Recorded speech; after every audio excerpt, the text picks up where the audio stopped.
नमस्ते सिद्धांत नाम है मेरा और आप देख रहे हैं दिल ऑन टॉप का स्पेशल शो। अर्थात साथ में है फ्रेम में अंशुमान तिवारी। कैसे हैं? धन्यवाद सिद्धांत।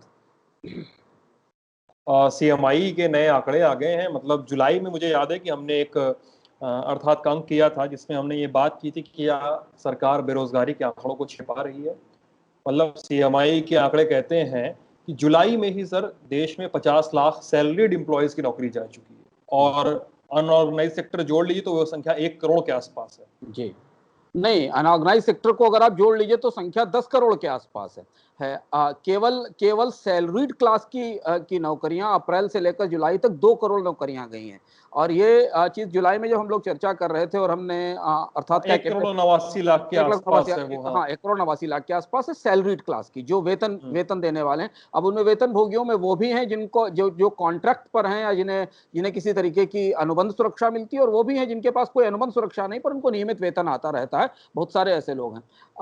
सिद्धांत, हमें याद होगा कि हम लोगों ने जुलाई में ही इस बात की भविष्यवाणी की थी कि जैसे ही अनलॉक शुरू होगा, छटनी का दूसरा दौर शुरू हो जाएगा और उसके बाद हमारे सामने बेकारी का विस्फोट होगा। और ये वो लड़ाई है जिसे हम लड़ रहे थे मंदी से, कोविड से पहले से मंदी के साथ इस लड़ाई को लड़ा जा रहा था, जब 45 साल की सर्वोच्च स्तर पर बेकारी दर थी। और आज हम वहां से और ज्यादा गहरी खराब स्थिति में आ गए।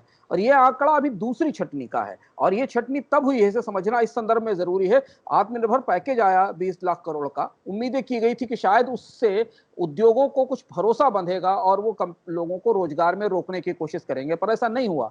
आर्थिक आंकड़े आने के बाद ये स्पष्ट हो गया कंपनियों को और नियोक्ताओं को कि ये साल बहुत खराब जाने वाला है, ये साल क्या अगले साल भी खराब जाने वाला है। तो उन्होंने पूरे साल का आकलन करके लोगों को नौकरी से निकाला है। और इस पर हमने इससे पहले भी एक बार चर्चा की थी कि सरकार ने भारत में रोजगार बचाने के लिए किसी तरीके के कार्यक्रम तैयार नहीं किए पूरे लॉकडाउन के दौरान। जब हमने पेचेक प्रोटेक्शन की बात की थी, जब हमने कहा था कि कंपनियों को जो टैक्स रियायतें दी जाती हैं उन्हें रोजगार बचाने से जोड़ा जाना चाहिए, उनसे कहा जाना चाहिए कि लोगों को पेरोल पर रखें, भले ही उसके लिए सरकार उन्हें सस्ता कर्ज दे, क्योंकि ये भारत की डिमांड के लिए जरूरी है, और वो नहीं हुआ। और इसलिए ये बेकारी का आंकड़ा बहुत ही भयावह और बहुत बहुत चिंता करने वाला है। पर अर्थात में हम इन चीजों के बारे में पहले से आगाह करते रहे हैं और बताते रहे हैं कि ऐसा हो सकता है।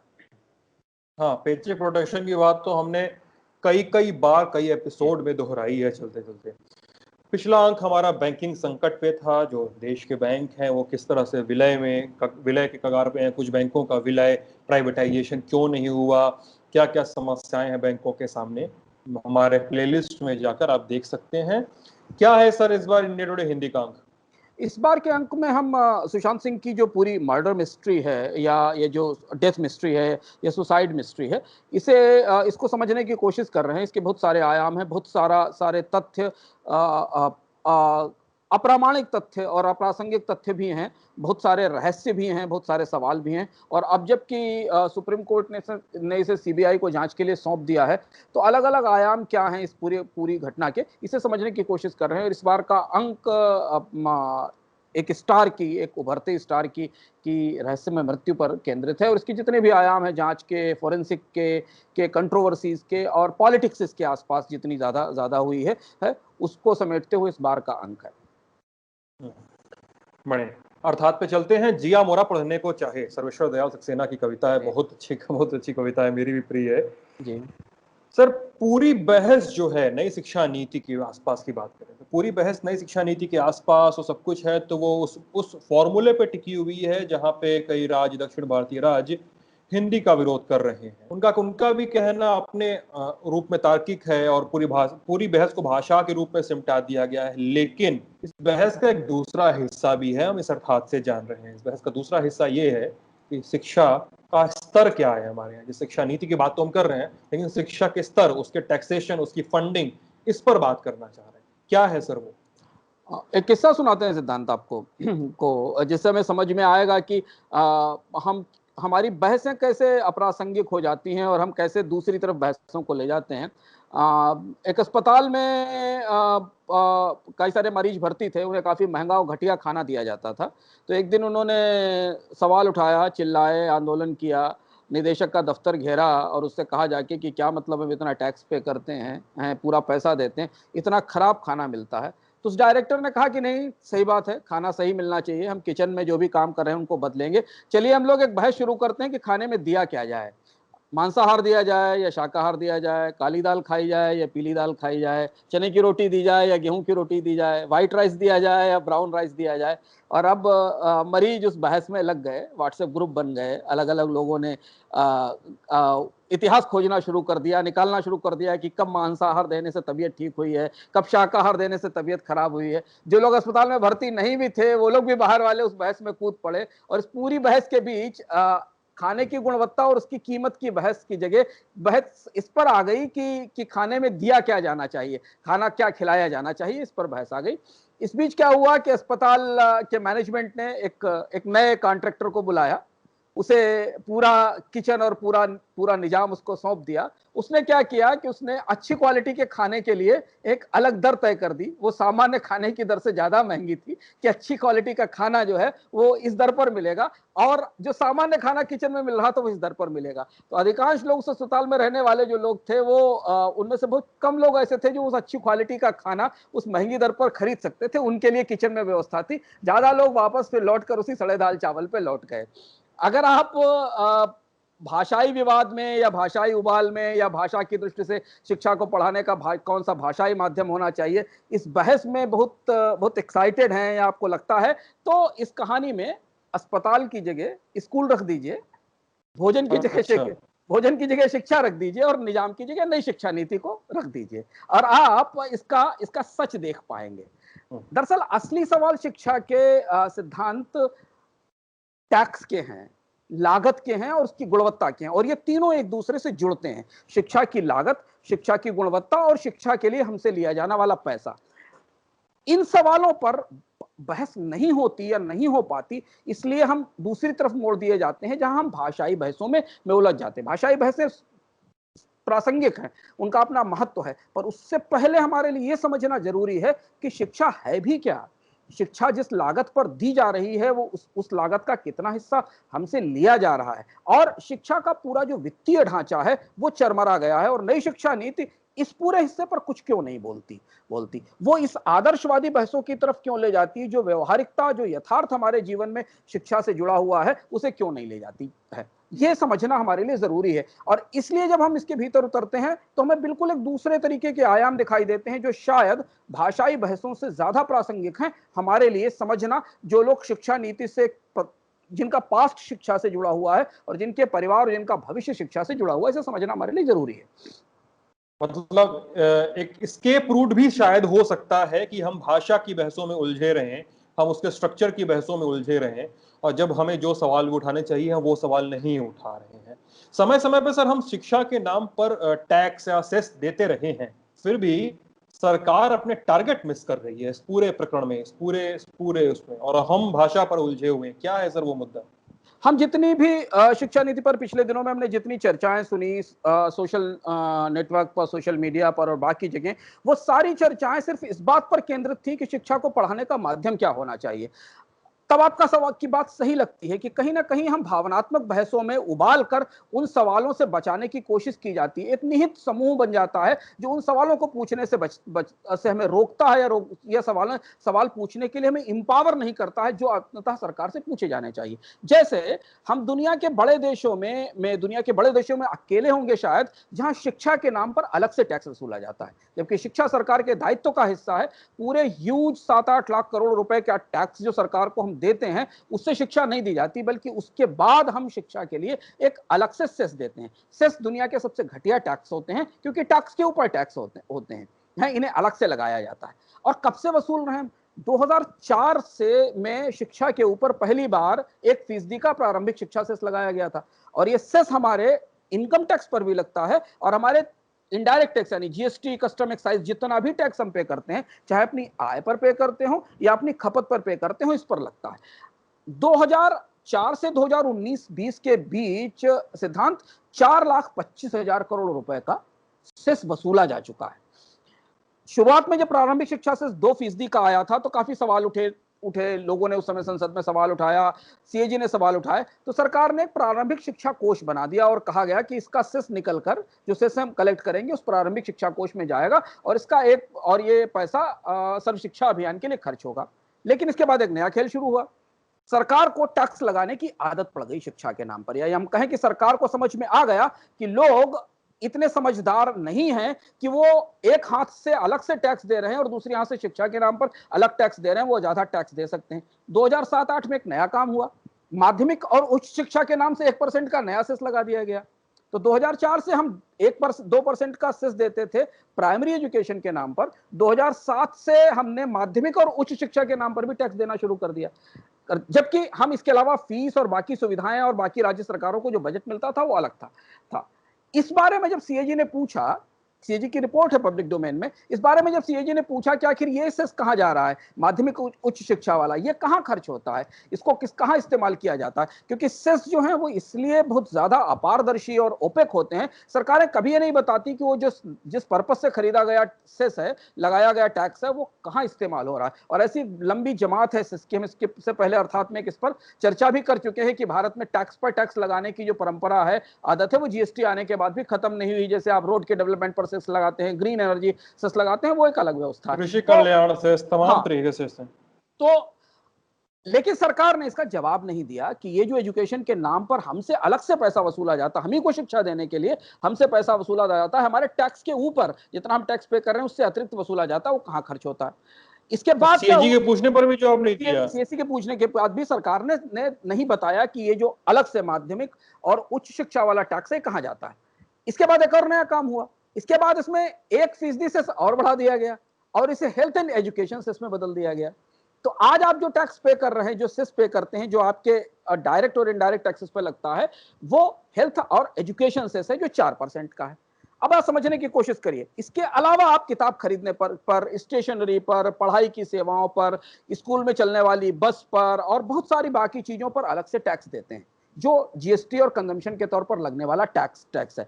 यानी आप शिक्षा देने के लिए, शिक्षा देने के नाम पर एक रेगुलर चैनल से टैक्स देते हैं जिसका हिस्सा शिक्षा में जाना चाहिए, जो आपका इनकम टैक्स और जीएसटी है। इसके अलावा आप एक्सेस देते हैं और फिर शिक्षा से जुड़ी हुई जितनी सामग्री है, जितनी सेवाएं हैं, उन पर आप अलग से टैक्स देते हैं।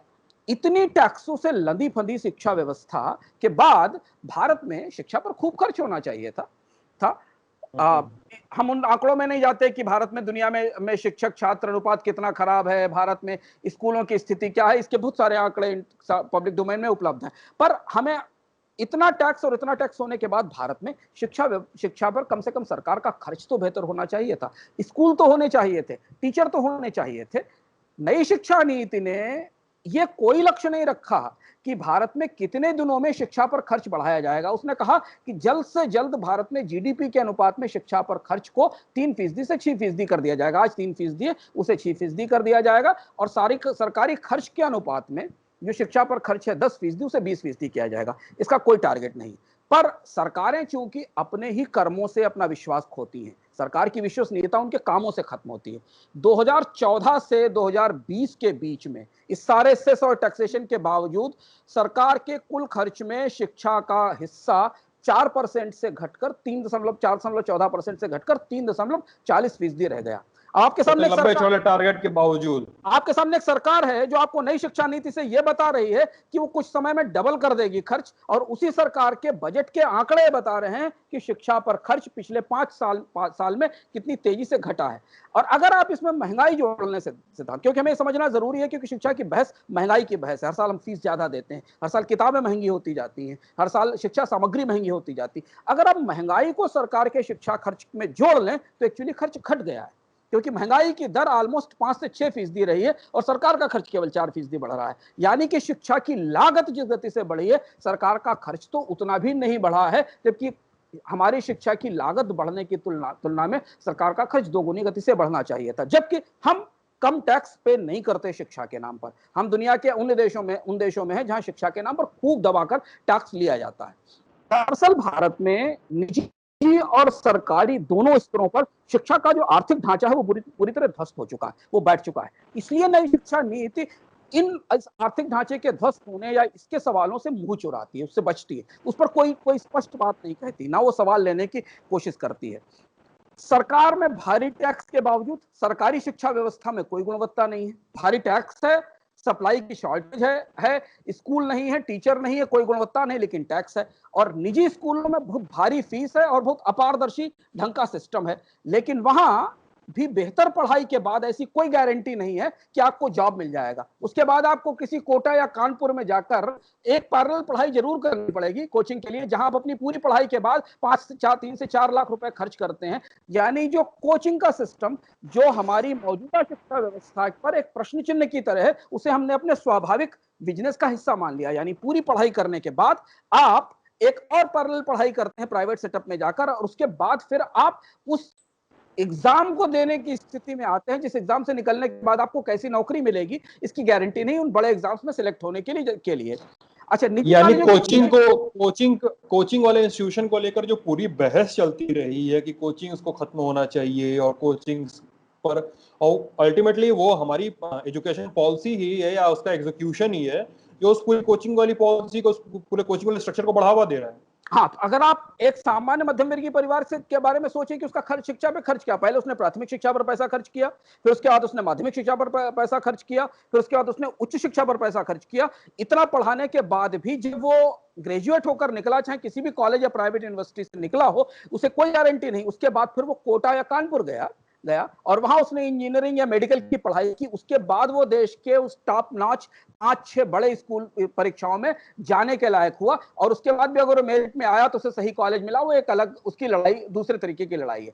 तो सरकारी शिक्षा में टैक्सेशन भी है, करप्शन भी है, राज्य सरकारों के पास भी पैसे खर्च करती है, पर वहां गुणवत्ता नहीं है, क्वालिटी नहीं, और सप्लाई की शॉर्टेज है। जितने लोग हैं, जितनी आवश्यकता है उतनी सुविधा नहीं। और सरकारी शिक्षा में और निजी शिक्षा में भारी फीस है, नॉन ट्रांसपेरेंसी है। निजी शिक्षा वाले स्कूल को अंतर्राष्ट्रीय स्कूलों की तरह कोई स्पेशल फंड नहीं बना पाते, क्योंकि ट्रस्ट को जो टैक्स की रियायतें मिलती हैं उसका उनको लोभ रहता है। इसलिए वो केवल क्या करते हैं, शिक्षा में जो रेगुलर खर्च बढ़ता चला जाता है उसके लिए वो फीस बढ़ाते चले जाते हैं। इसलिए प्राइवेट स्कूल रेगुलर लेवल के ऊपर हर साल अपनी फीस रिवाइज करते चले जाते हैं, क्योंकि उनका जो खर्च बढ़ता चला जा रहा है और उनका इंफ्रास्ट्रक्चर ज्यादातर टाइम बैंक से फिनांस होता है। यानी हमारा ही कर्ज जो बैंकों में रखा हुआ है वो किसी एजुकेशनल इंस्टीट्यूशन को फिनांस करने के लिए जाता है, और वहीं हम अपने बच्चे को पढ़ने लाते हैं, तो हम उसके लिए फीस देते हैं और सरकार को टैक्स भी देते हैं। अब इसके बाद अच्छा, मतलब हम सरकार को टैक्स इतना दे रहे हैं और वे प्राइवेट स्कूल को इतना भारी भरकम फीस भी दे रहे हैं। हाँ, वो हम उस पर भी आगे चर्चा करेंगे, समझना जरूरी है हमारे लिए शिक्षा की व्यवस्था की दृष्टि से।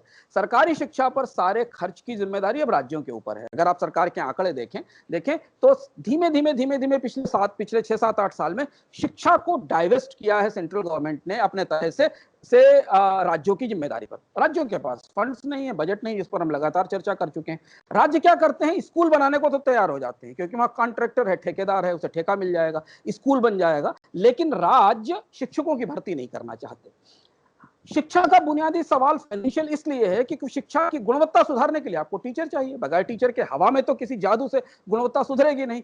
और टीचर शिक्षा का सबसे बड़ा खर्च है, सबसे बड़ा रिकरिंग खर्च है। अगर आप शिक्षा का पूरा बजट देखें तो सबसे ज्यादा पैसा, सबसे ज्यादा बजट चाहिए उनके वेतन पर खर्च करने के लिए, उनकी ट्रेनिंग पर खर्च करने के लिए, उनकी क्वालिटेटिव शिक्षा पर खर्च करने के लिए। अगर आप किसी भी प्राइवेट एजुकेशन इंस्टीट्यूशन की बैलेंस शीट देखें जाके तो आपको दिखाई देगा, हालांकि वो बहुत अच्छी तनख्वाहें ना भी देते हो, तब भी उनका जो सबसे बड़ा खर्च है वो ह्यूमन रिसोर्स पर है। शिक्षा में आप ह्यूमन रिसोर्स तैयार करते हैं और उस मानव संसाधन को तैयार करने के लिए ही मानव संसाधन पर खर्च करते हैं। इसलिए शिक्षा में सबसे बड़ा हिस्सा टीचरों पर खर्च का है। यहाँ स्थिति तो यह है कि नियमित शिक्षक भर्ती करना छोड़ दीजिए, जो तदर्थ शिक्षक हैं, जो शिक्षा मित्र हैं, वो भी भर्ती नहीं किए जा पाते। सरकार डेली वेजेस के शिक्षक भी रखकर नहीं पढ़ा सकती। 2,14,000 पद शिक्षकों के भारत में खाली पड़े हुए हैं।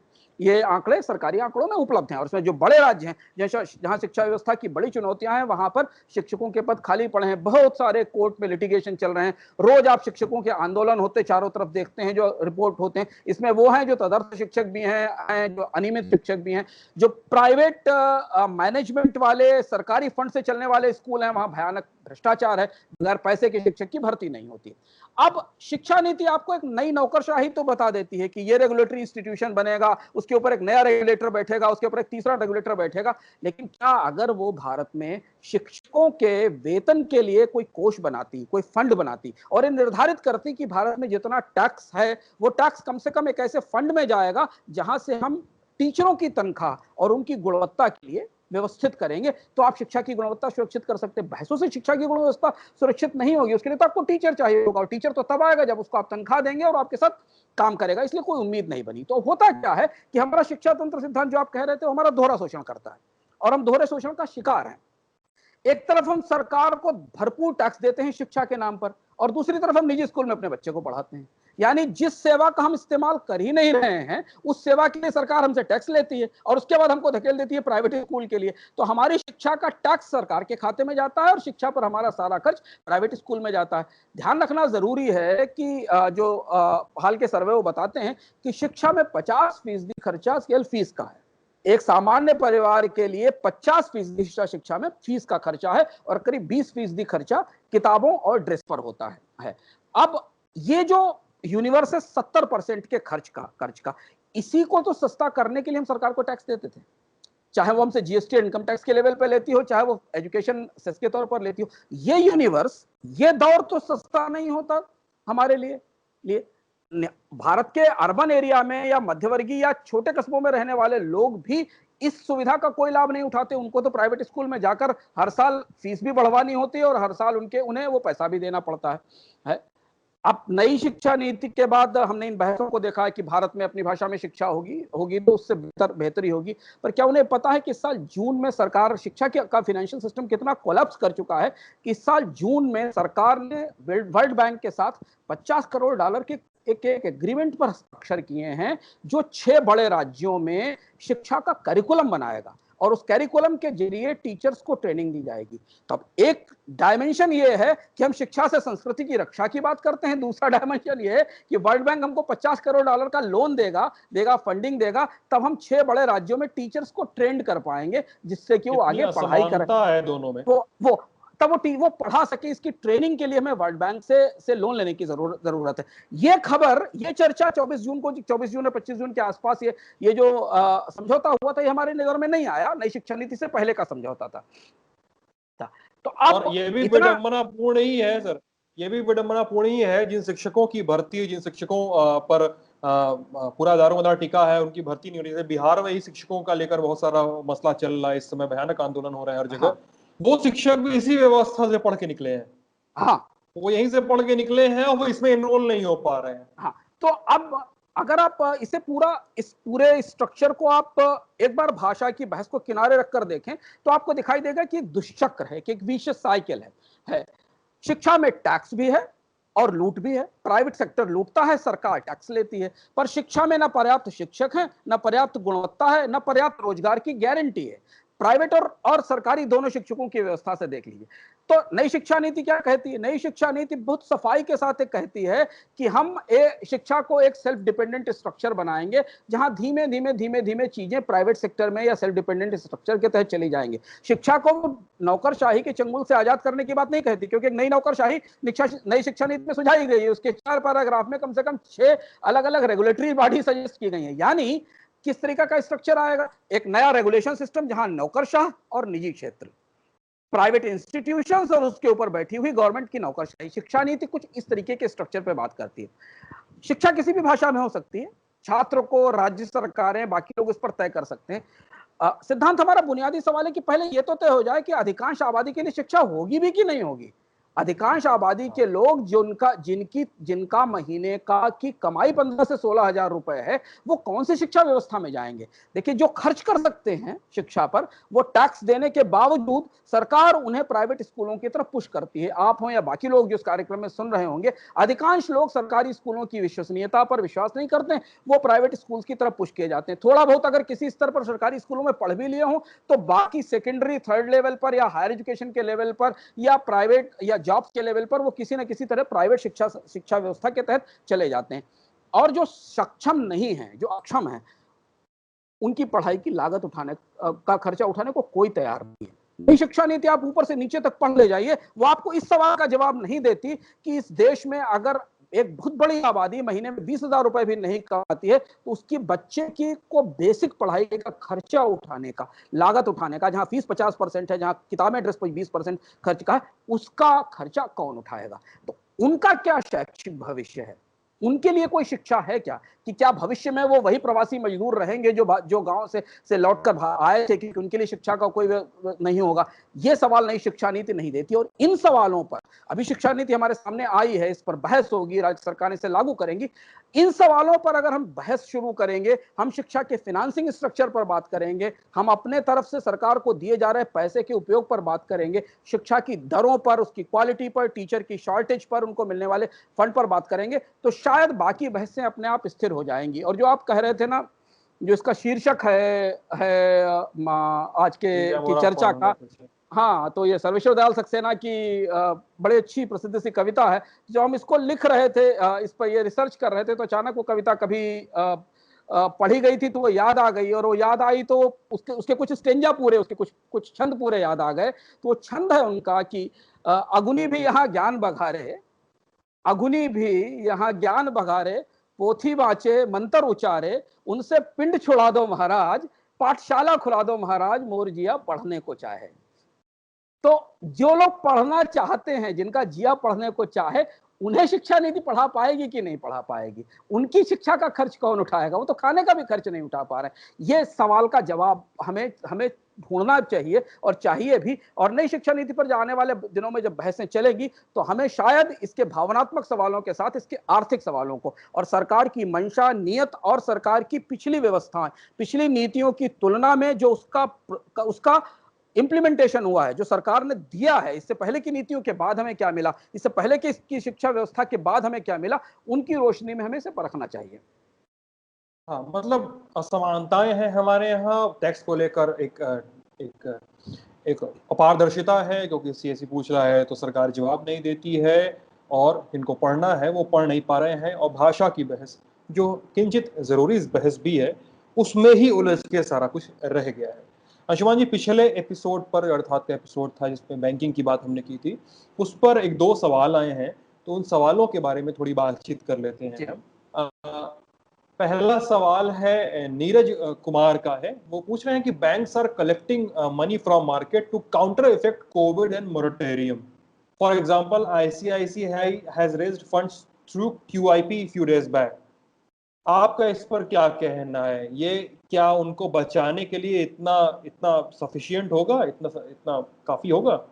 देखिए, कुछ ही बैंक, प्राइवेट बैंक ही मार्केट से पैसा ले सकते हैं क्यूआईपी के जरिए, सरकारी बैंक तो ले नहीं सकते हैं, क्योंकि अगर उनको अपनी इक्विटी डाइल्यूट करनी होगी। और पिछले एपिसोड में हमने कहा था कि सरकार के सामने बैंकों को बचाने के अलावा के लिए अब कोई विकल्प नहीं है कि वो इसमें अपनी इक्विटी बेचे, इन्हें प्राइवेटाइज करे, या इनमें बाजार को अपना हिस्सा दे। तो आईसीआईसीआई बैंक या बाकी कुछ बैंक है जिनको लगता है कि थोड़ा बहुत पैसा लाकर वो अभी जो उन्हें प्रोविजनिंग का चैलेंज है उससे अपने आप से उससे बचा सकते हैं। जैसे जो, अगर ये ध्यान से जिनका सवाल, अगर ये बैंकिंग सेक्टर को करीब से देख रहे होंगे, तो उनको पता होगा कि एसबीआई ने अपनी जो इंश्योरेंस आर्म थी उसमें हिस्सेदारी बेची एसबीआई लाइफ में, और उससे जो थोड़ा पैसा आया वो एसबीआई की बैलेंस शीट में हमको दिखाई दिया। लेकिन मॉरिटोरियम के बाद क्या होगा ये किसी को पता नहीं है। कितने एनपीएस तैयार होंगे, कितना डिफॉल्ट होगा, 20%, 15%, 25%, कितने लोग पैसा वापस कर पाएंगे, ये पता नहीं है। हम तो रिजर्व बैंक के आंकड़े को मानते हैं सिद्धांत। रिजर्व बैंक ये कह रहा है कि 20 साल के टॉप लेवल के ऊपर एनपीए पहुंच सकते हैं, 14% एनपीए आज भी हो गए। तो अगर आप मॉरिटोरियम के मौजूदा लेवल देख ले, तो सरकारी बैंकों के लिए समस्या ज्यादा गंभीर है, पर प्राइवेट बैंक्स के लिए भी समस्या कम नहीं है। अगर 8,843 करोड़ का प्रोविजनिंग की बैंकों ने, 5 टॉप बैंकों ने, और उनका एक क्वार्टर प्रॉफिट उड़ गया, तो आप समझ सकते हैं कि बैंकों की जो बैलेंस शीट है, या जो बैंकों का पूरा ढांचा, वो कितना भंगुर है, कितना फ्रेजाइल है, कितना कमजोर है। तो यानी आगे आने वाला आगे क्या आने वाला यही नहीं पता है, तो किस चीज की तैयारी करके बचा जाए ये भी अभी बहुत निश्चित नहीं। हाँ, तो अभी तो केवल ये है कि आप किसी अप्रत्याशित परिस्थिति के लिए कितना भी, क्या होगा ये पता नहीं है, लेकिन जितना कोशिश किया जाए उसे अभी बचाने की कोशिश की जा रही है कि एनपीएस किसी भी लेवल तक जाए, तो ऐसा ना हो कि बैंक की इक्विटी या कैपिटल लड़खड़ा जाए। बिल्कुल, तो प्राइवेट बैंक्स के पास तो ये विंडो है कि वो जाके अपने इन्वेस्टर्स से पैसा ले सकते हैं, क्यूआईपी इश्यूज ला सकते हैं, पर बहुत सारे ऐसे बैंक हैं जिनके पास ये विकल्प नहीं है। अगला सवाल है ईशान मेहता का। Sir, what will be effect of Indian economy on government execute privatisation of banks? जो प्राइवेटाइजेशन कर रही है उसका इकोनॉमी पर क्या असर होगा, जबकि शेयर, बैंकों के शेयर ऑल टाइम लो पर हैं, और प्राइवेटाइजेशन से there is chance of losing jobs to the banker as out of country, जैसे रिसेशन वगैरह होगा प्राइवेटाइजेशन से, उनका एक सवाल है ये। इस पे बहुत सारे सवाल आए सिद्धांत, बहुत सारे अलग अलग लोगों ने सवाल पूछा कि प्राइवेटाइजेशन हाँ, बैंकों का, क्योंकि प्राइवेटाइजेशन को लेके लेके हमारे दिमाग में बहुत सारे मिसनॉमर्स हैं जो हमें समझना पड़ेगा। बैंकों के प्राइवेटाइजेशन का मतलब ये बिल्कुल नहीं है कि कोई बैंक प्राइवेट बैंक हो जाएगा। बैंकों के प्राइवेटाइजेशन का एक मतलब यह है कि सरकार की हिस्सेदारी 26% है, सरकार अगर उसमें 10% हिस्सेदारी बेच देती है, 15% हिस्सेदारी बेच देती है, 20% हिस्सेदारी बेच देती है, तब भी सरकार उसमें एक हिस्सेदार रहेगी। किस स्तर तक बेचेगी ये सरकार को तय करना है, लेकिन उससे पूंजी उनके पास आ जाएगी। दूसरी चीज ये कि भारत में नौकरियां बैंकों के प्राइवेटाइजेशन से नहीं गई हैं। भारत में जितने प्राइवेट बैंक आए हैं उन्होंने बीएफएसआई सेक्टर को, जिसको हम banking and financial services sector कहते हैं सिद्धांत, उसको पिछले 10 साल में सबसे ज्यादा नौकरियां देने वाले 4 सेक्टर्स में टॉप पर रखा है। टेलीकॉम, आईटी के बाद बीएफएसआई सेक्टर ने भारत में सबसे ज्यादा नौकरियां दी हैं। भारत में सबसे ज्यादा एक्सपेंशन प्राइवेट बैंक्स का हुआ है, चाहे वो आईसीआईसीआई हो, चाहे एचडीएफसी हो, चाहे इंडसइंड बैंक हो। यदि भारत में पॉपुलेशन की बैंकिंग रिक्वायरमेंट्स या बैंकिंग नीड्स बढ़ रही हैं, लोग ज्यादातर बैंकों का इस्तेमाल कर रहे हैं, तो उस हिसाब से बैंकिंग सिस्टम में प्लेयर्स की संख्या भी बढ़ रही है। और जब प्लेयर्स की संख्या बढ़ रही है तो जॉब्स बढ़ रहे हैं। हाँ, जॉब्स जाने का खतरा दूसरी तरफ है जो हम नहीं समझ पा रहे हैं। हम समझ नहीं पा रहे हैं कि भारत में जो सरकारी बैंकों का विलय हो रहा है उससे जॉब्स कम होने का खतरा ज्यादा है। पिछले सालों में जो हमने बड़े मेगा बैंक मर्जर देखे, जिसमें कि इंडियन बैंक इलाहाबाद बैंक में विलय किया गया, अभी बैंकों ने स्पष्ट रूप से हमें ये नहीं बताया है और ना सरकार बताना चाहती है। ये सवाल सरकार से पूछा जाना चाहिए पब्लिक प्लेटफॉर्म्स के जरिए कि जो भी बैंक मर्जर में गए हैं वहां उनकी स्टाफ स्ट्रेंथ मर्जर से पहले कितनी थी और मर्जर के बाद क्या बचेगी। ये एक स्वाभाविक कॉमन सेंस की बात है कि अगर एक कस्बे में इंडियन बैंक और इलाहाबाद बैंक दोनों की ब्रांच है अगल बगल, तो दोनों अगर मर्ज हो गए तो ब्रांच तो एक ही हो जाएगी ना, दो ब्रांच तो नहीं चलेंगी। तो जो मर्जर हो रहे हैं उसके बाद जॉब लॉसेस का रिस्क है, और अगर जॉब लॉसेस का रिस्क नहीं भी है तो नई भर्ती की तो संभावना नहीं ही है आने वाले समय में, क्योंकि ओवर स्टाफिंग हो जाएगी। मान लीजिए दो बैंक अगर मर्ज कर गए तो इनकी स्टाफ को उनको एडजस्ट करना पड़ेगा। तो जाहिर है कि लोगों को निकालना पड़ेगा, उनको मान लीजिए निकालना ना भी पड़े तो नई भर्ती तो नहीं होगी। ये होगा कि आप अगले 5 साल 6 साल की जो स्टाफ की रिक्वायरमेंट है वो इस बैंक से आए हुए कर्मचारियों से जिसका मर्ज हो उससे पूरी हो जाएगी। तो प्राइवेटाइजेशन को गलत समझना या प्राइवेटाइजेशन को नकारना इसलिए सही नहीं है क्योंकि हमने बैंकिंग सेक्टर में प्राइवेटाइजेशन के बहुत अच्छे असर देखे हैं। अगर ये प्राइवेट बैंक ना आए होते तो ये हमारा एसबीआई, इलाहाबाद बैंक और एक कैनरा बैंक जीवन भर हमको लाइनों में लगा के टोकन दे के पैसा देते रहते और हम चेक लेके एक काउंटर से दूसरे काउंटर घूमते रहते। प्राइवेट बैंक्स के आने के बाद सरकारी बैंक कंप्यूटराइज्ड हुए, प्राइवेट बैंक के आने के बाद सरकारी बैंक एफिशिएंट हुए, कंपटीशन आने के बाद सरकारी बैंकों में एफिशिएंसी आई। तो जब कंपटीशन आता है तो जो आपका एग्जिस्टिंग प्लेयर होता है, जो मोनोपोली प्लेयर होते हैं या जो आपके पास पहले इनकम्बेंट होते हैं, उनके ऊपर दबाव बनता है और वो अपनी सेवाएं बदलने पर मजबूर होते हैं। पर यहां प्राइवेटाइजेशन की बहस एक दूसरे आयाम में जा रही। बैंकों को अगर आपको बचाना है तो प्राइवेट सेक्टर को इन्वॉल्व करना पड़ेगा, नहीं तो इन बैंकों को बचाएगा कौन। हमने पिछली बार आपसे चर्चा की थी कि मान लीजिए बड़े सरकारी बैंक हैं उनको सरकार पैसा दे भी दे, लेकिन छोटे बैंकों को पैसा कौन देगा। ये जिन बैंकों की प्राइवेटाइजेशन के लिए नीति आयोग ने पेपर दिया है, चाहे वो पंजाब एंड सिंध बैंक हो, चाहे बैंक ऑफ महाराष्ट्र हो, इनके एनपीएस के लेवल को फिनांस करने के लिए सरकार के पास कैपिटल नहीं है। तो जब प्राइवेटाइजेशन होता है तो इसका अर्थ प्राइवेट हो जाना नहीं है बैंक का, कि बैंक को प्राइवेट सेक्टर को सौंप दिया जाएगा। प्राइवेटाइजेशन का एक मतलब यह भी है कि सरकार अपनी हिस्सेदारी बेचकर इक्विटी और पैसा लेकर आएगी, क्योंकि सरकार कहां से, पिछली बार हमने एक नंबर कोट किया था कि सरकार को करीब 15 से 16 लाख करोड़ रुपए की जरूरत है बैंकों के रिकैपिटलाइज करने के लिए। ऐसी खराब स्थिति में जब फिस्कल डेफिसिट रिकॉर्ड हाई पर पहुंच रहा है, सरकार बैंकों को पैसा कहां से देगी। ये था हमारा इस हफ्ते का अर्थात। कैसा लगा आप लोगों को, हमें वीडियो के कमेंट सेक्शन में ज़रूर बताइएगा। कोई सवाल हो, कोई कन्फ्यूजन हो, कोई सलाह हो, कोई आलोचना हो, तो सब कुछ का स्वागत है। कमेंट बॉक्स इसके लिए खुला है आपके सबके लिए। वीडियो अगर यूट्यूब पर हमारे देख रहे हैं तो हमारे यूट्यूब चैनल को सब्सक्राइब कर लीजिएगा। फेसबुक पर देख रहे हैं हमारे फेसबुक पेज को ज़रूर लाइक कीजिए। अर्थात संडे को 10 बजे आता है, आप इंतज़ार करते हैं, हमें बहुत अच्छा लगता है। शुक्रिया, धन्यवाद।